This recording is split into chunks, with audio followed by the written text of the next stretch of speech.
Hello, in this video I'd quickly like to show you how you apply a Proconweb runtime license to the uCreate Studio controller. So the first thing you need to do is get hold of your Proconweb runtime license activation code. This should come when you actually purchase a Proconweb runtime license.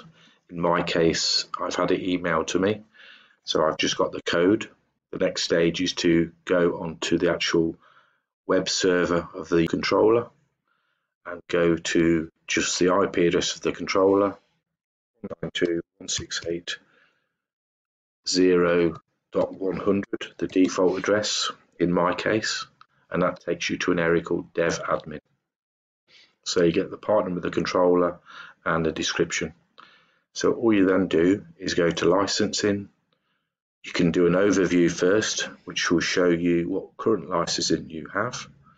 So I have a trial limited version which is expired, 0 days remaining, and I have a uCreate runtime OLAC. So in other words, I have runtime for uCreate Studio, PLC programming software, but I don't have Proconweb at the moment, Proconweb Embedded Systems runtime. So I then go to licenses, activation, activate the license code I've just been given, and start online activation. So obviously my PC is connected to the public internet, so this is now connecting to Weidmuller, and as you can see, it's creating the license. So we'll just give this a minute or two to go through the stages. There, license completely transferred. The device should reboot now. So it looks like it should automatically reboot.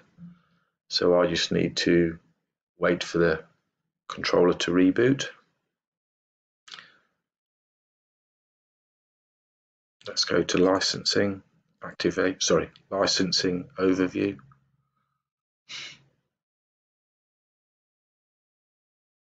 And there we have it. You see, this has just been added in. So uCreate Proconweb runtime uCreate Studio 2000 controller regular, and it appears to be unlimited time because there's no count on the number of days remaining.